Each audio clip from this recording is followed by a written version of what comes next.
Hello everyone, कैसे हैं सब लोग। आई होप सब लोग बहुत अच्छे होंगे।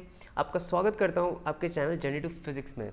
गाइस, लास्ट क्लास में हम लोगों ने चार्जिंग मेथड्स के सारे मेथड्स देख चुके थे, है ना, जो कि था हमारा इंडक्शन, चार्जिंग बाय इंडक्शन। अब हम लोग शुरू करने वाले हैं कूलम्स लॉ। तो बेसिकली हम लोग आप लोग को अभी एक पिक्चर दिख रहा होगा जिसमें लिखा है सिंपल इलेक्ट्रोस्कोप। तो बेसिकली इसके थ्रू ही ने कूलम्स नाम के एक साइंटिस्ट ने उसको जाना था कि ये चार्ज और उनके बीच का डिस्टेंस से क्या मतलब रिलेशन है फोर्स का। ये कुछ कुछ उन्होंने किया था इस सेटअप के साथ। ओके, तो इस सेटअप में उन्होंने क्या किया, एक मेटल नॉब को लिया था। ये आपको मेटल नॉब दिख रहा होगा। ये मेटल नॉब को कनेक्ट किया था एक मेटल रॉड से, जो कि क्या है, कंडक्टर है। अब मेटल है तो ऑब्वियसली नॉब भी कंडक्टर है, मेटल रॉड भी एक कंडक्टर है। ओके, तो ये रॉड गया यहाँ पे, और यहाँ पे आपको दिख रहा होगा गोल्ड लीफ। ओके, और ये क्या है, एयर टाइट कंटेनर में क्लोज्ड है। ओके, ये बेसिकली स्टॉपर है जो कि इसको अच्छे से पैक कर दिया है, ठीक है, फिसलने नहीं दे रहा है।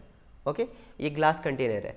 तो हुआ क्या गाइस, अगर आप थोड़ा सा इसको बड़ा करके देखो, अगर मैं इसको सिंपल डायग्राम यहाँ पे मैं थोड़ा सा बनाऊँ, देखो कुछ ऐसा है, ये कुछ ऐसा है।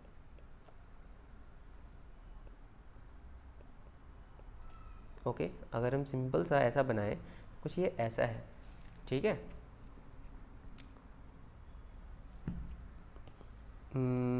ये आप बना दो इसको थोड़ा सा। ये आपका नॉब है, ठीक है, ये नॉब है, ये कंडक्टर है, ठीक, और ये गोल्ड लीफ है, गोल्ड लीफ। उसके बाद उन्होंने क्या किया, एक रॉड लाया, एक रॉड जिसके ऊपर क्या था, कुछ चार्ज था। पॉजिटिव चार्ज ले लेते हैं, पॉजिटिव चार्ज, ठीक है। तो जैसे ही उन्होंने टच किया, ये दोनों को टच कराया, इसको टच करा ही दिया जाए, ठीक है, दो डायग्राम बनाने की ज़रूरत नहीं पड़ेगी। इसको आप टच करा दोगे ऐसे। तो हमने चार्जिंग मेथड में पढ़ा ना, चार्जिंग बाय कंडक्शन। तो अब ये अगर न्यूट्रल बॉब है, मतलब पहले से न्यूट्रल है, तो इसमें जितने भी इलेक्ट्रॉन्स होंगे कुछ इस नॉब में, वो इसके तरफ चले जाएंगे, कुछ इलेक्ट्रॉन्स जो होंगे उसके तरफ मूव कर जाएंगे, है ना। मूव करने के बाद क्या होगा, इसमें कुछ पॉजिटिव चार्ज आ जाएगा। ये पॉजिटिव चार्ज इस मेटल रॉड के थ्रू इस गोल्ड लीफ पे आएगा। अब जितना ज़्यादा ये पॉजिटिव चार्ज मैं इंक्रीज़ करूँगा, यहाँ पे चार्ज उतना ही ज़्यादा इंक्रीज़ होगा, दोनों पे चार्ज जो है दोनों पे इंक्रीज होगा। ओके, तो उन्होंने ये सेटअप के थ्रू कुछ चीज़ें ऑब्जर्व की। क्या क्या ऑब्जर्वेशन ली, देखो। Observation in simple electroscope. क्या किया उन्होंने, दो ऑब्जर्वेशन लिया। उन्होंने देखा कि जैसे ही मैं चार्ज को बढ़ा रहा हूँ तो उनके बीच कुछ फोर्सेस लग रही हैं, रिपल्सिव फोर्सेस। क्यों? क्योंकि दोनों पे क्या है, पॉजिटिव चार्ज ही जा रहा है, तो रिपल्सिव फोर्सेस लग रही हैं। तो वो जो फोर्स है ना, वो चार्ज पे डायरेक्टली प्रोपोर्शनल हो जा रहा है, दोनों के चार्ज पे। तो उन्होंने बोला कि उनके बीच एक फोर्स लग रहा है जो कि डायरेक्टली प्रोपोर्शनल है दोनों के चार्ज के प्रोडक्ट की। ये उन्होंने पहला ऑब्जर्वेशन लिया। दूसरा ऑब्जर्वेशन उन्होंने लिया कि जैसे ही वो चार्ज को हटा रहे हैं, मतलब जैसे ही उन्होंने क्या किया, वो चार्ज को हटाया, या जितना दूर था, मतलब इनके बीच कुछ डिस्टेंस होगी, इनके बीच क्या है, कुछ डिस्टेंस। तो ये डिस्टेंस को क्या ऑब्जर्व किया इन्होंने कि डिस्टेंस जितना ज़्यादा बढ़ रहा है, फोर्स उतना ज़्यादा घट रहा है। इसका मतलब उन्होंने कंक्लूजन क्या निकाला कि डिस्टेंस के स्क्वायर के प्रोपोर्शनल जो है, मतलब ये जो फोर्स है आपका, वो इन्वर्सली प्रोपोर्शनल है square of the distance between the two charges. उन्होंने ये दोनों ऑब्जर्वेशन लिया। तो उन्होंने फाइनली क्या बोला कि F इज इक्वल्स टू, उन्होंने कुछ कांस्टेंट डिफाइन किया जिसको K हम लोग बोल रहे हैं, और उन्होंने बोला कुछ ऐसा कि फोर्स जो उनके बीच लग रहा है, दो स्टैटिक चार्जेस के बीच में, दो स्टैटिक पॉइंट चार्जेस के बीच में, वो आपका ये लग रहा है, कितना लग रहा है, F is equals to K Q1 Q2 by R square. और ये जो K है उसकी वैल्यू क्या थी, उसकी वैल्यू निकल कर आ रही थी कुछ 9 × 10⁹ न्यूटन मीटर स्क्वायर पर कूलम स्क्वायर। ओके, ये कुछ निकल कर आ रही थी। और K का उन्होंने थोड़ा सा और ऑब्जर्वेशन लिया थोड़ा सा, तो पता चला साइंटिस्ट को कि 1/4 पाई एप्सिलॉन नॉट इसकी वैल्यू आ रही है, ओके, एयर में। अब ये एप्सिलॉन नॉट क्या है? ये एप्सिलॉन नॉट क्या है? इसको बोलते हैं परमिटिविटी, परमिटिविटी ऑफ एयर और वैक्यूम। ओके, समझ गए? इस पे हम लोग बात करेंगे, इस पे हम लोग आगे अच्छे से बात करेंगे, ठीक है? इस पे विस्तार से हम लोग बात करेंगे, क्योंकि इससे क्वेश्चंस पूछा जाता है और ये समझना बहुत इंपॉर्टेंट है कि परमिटिविटी ऑफ एनी मीडियम क्या होता है। यहाँ पे मैं एयर की बात कर रहा हूँ, ठीक? तो यहाँ पे देखो, ये तो समझ गए कि फोर्स इतना लग रहा है, तो उन्होंने एक लॉ दिया जिसको हम लोग कुलम्स लॉ बोलते हैं। तो according to that law he states that when two point charge at rest are kept by a distance small r, 2 point charge के बाद आप बोल दो Q1 and Q2, okay, by distance r in a medium, then the force acting between them is along its distance, या आप बोल सकते हो इसको, sorry, along its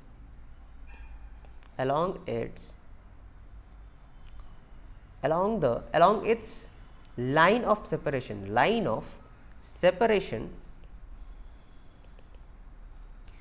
and it is such that the force is directly proportional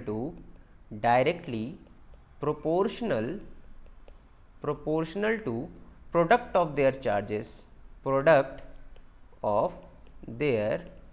charges and inversely proportional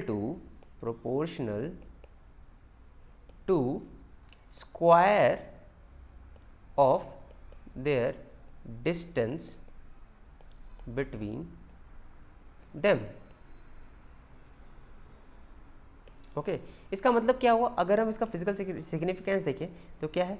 अगर आप बोलोगे ये Q1 है, ठीक है, और ये Q2 है, ये दोनों कुछ सेपरेशन में है, कुछ r डिस्टेंस पे, तो इनमें जो फोर्स लगेगा वो इनके सेपरेशन के लाइन के अलोंग लगेगा, वो कुछ इस तरीके से लगेगा। ये फोर्स इस तरफ होगा और ये जो है Q2 इस पे फोर्स इस तरफ लगा रहा होगा F, और दोनों फोर्स क्या होंगे? म्यूचुअल होंगे, ओके, म्यूचुअली होंगे, मतलब दोनों एक दूसरे पे इक्वली लग रहे होंगे और दोनों ऑपोजिट डायरेक्शन में लग रहे होंगे। अगर सेम नेचर होगा तो ऑपोजिट डायरेक्शन में लगेंगे। तो ये फोर्स क्या हो जाता था? ये फोर्स हो जाएगा Q², अगर सेम रहेगा चार्ज तब ऐसा आप लिखोगे Q², यहाँ पे आप लिखो Q1 Q2 बाई R², ठीक है, ओके। ये तो आ गया आपका मैग्नीट्यूड फॉर्म, ठीक है। वेक्टर फॉर्म मैं आप अलग से एक वीडियो बनाऊंगा जिसमें आपको अच्छे से बताऊंगा वेक्टर फॉर्म, कुलम्स लॉ का जो वेक्टर फॉर्म है वो अगली वीडियो में रहेगी, ठीक है। अब यहाँ पे आपको कुछ पॉइंट्स याद रखने हैं कि ये जो फोर्स है, ये जो इलेक्ट्रोस्टैटिक फोर्स है, इसको इलेक्ट्रोस्टैटिक फोर्स भी बोलते हैं। Electrostatic force is conservative in nature, okay. दूसरी बात, the force always acts along the line joining the 2 point charges, okay. ये चीज़ समझ में आ रही है। तीसरा चीज़ क्या होगा? The force between two charges are equal on each other,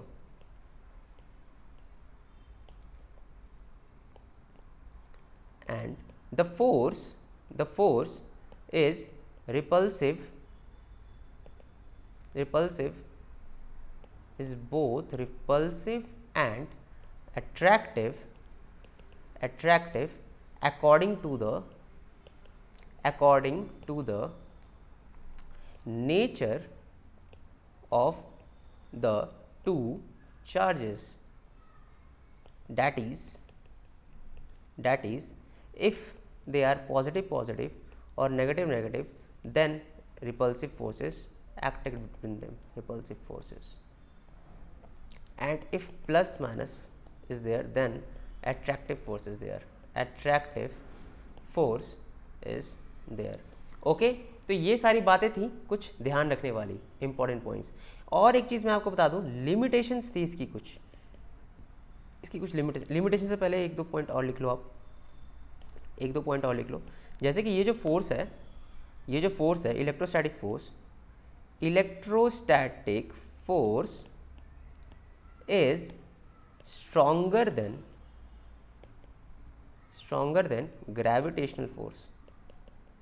gravitational force. Okay समझ में आया? बहुत ज़्यादा ये स्ट्रॉन्ग है, इलेक्ट्रोस्टैटिक फोर्स जो है ग्रेविटेशनल फोर्स से बहुत ज़्यादा स्ट्रॉन्ग है, ठीक है ना। और इसकी लिमिटेशन अब थोड़ी सी लिख ले, और ये मीडियम पे भी डिपेंड करता है। Electrostatic force depends on medium in which 2 point charges are kept. Okay अब लिमिटेशन देख लो यार, इसकी कुछ लिमिटेशन थी कूलम्स लॉ की, लिमिटेशन ऑफ कूलम्स लॉ। तो लिमिटेशन क्या थी? सबसे पहला लिमिटेशन तो यार सिंपल सा ये बात था कि this law is only valid for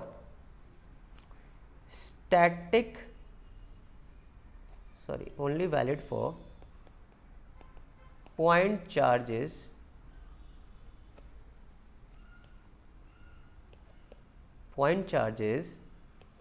in static form। जो स्टैटिक में है, ठीक है, मतलब जो पॉइंट चार्जेस हैं ये वैलिड है सिर्फ पॉइंट चार्जेस की वजह से जो कि स्टैटिक फॉर्म में है, मतलब जो रुके हुए हैं, ठीक है। तो अब ये लिमिटेशंस को डिस्क्राइब मैं अगले वीडियो में आपको बताऊंगा कि ये कैसे वैलिड नहीं हो पाता है। बड़े बड़े डायमेंशन वाले अगर चार्जेस ले ले तो वो कैसे वैलिड नहीं हो पाएगा वहाँ पे, वो चीज़ें हम लोग देखेंगे नेक्स्ट वीडियो में, ठीक है।